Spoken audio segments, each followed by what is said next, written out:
Did you know that you can use your left-hand fingernails to play the guitar?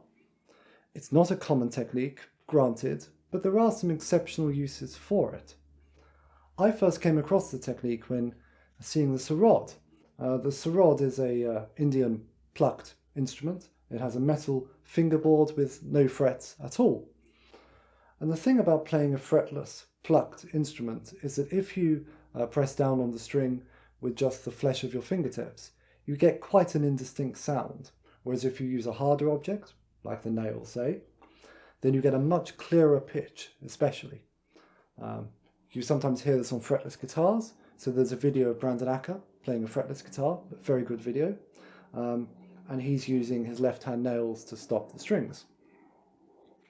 Now on a normal guitar, we have no need to do this. There are frets here already. If we start using our left-hand nails, it wouldn't improve the sound and it would just create all kinds of problems in addition to the usual problems of playing the guitar. However, what about if we want to go beyond the frets? In which case the left-hand nails could be useful. Now this isn't a purely theoretical question. There is actually music that does go beyond the fretboard. There's 19th century guitar music that goes beyond the fretboard. It's never explicitly stated, as far as I know, how players dealt with this or are supposed to deal with this, but one possible solution is to use your left-hand nails.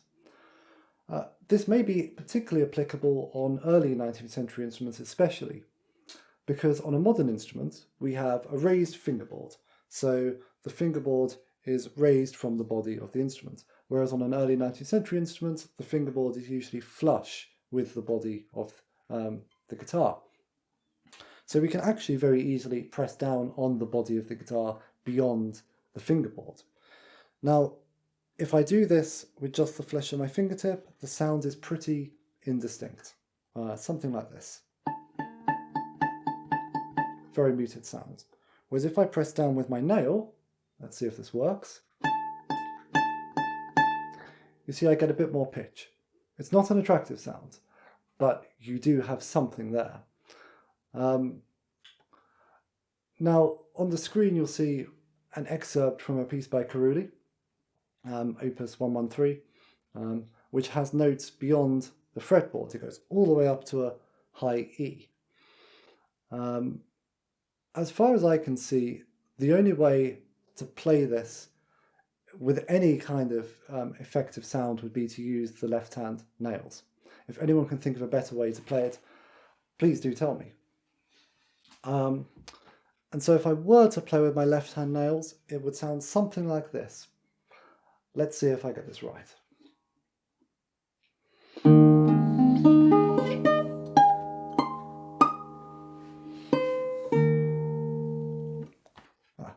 Bit ropey, but you get the idea. It's a sort of technique you have to practice.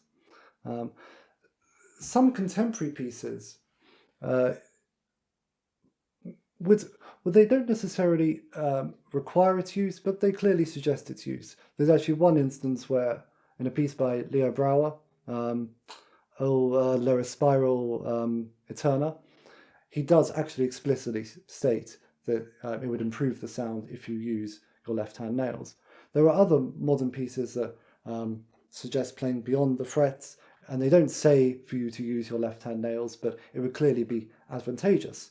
You know, if I were to just play randomly by pressing down on the string without any nail, you get this kind of sound. But if I press down with the nail, you hear it's a clearer sound.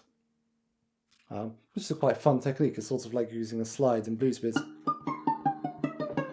And of course you can do the same thing over the frets.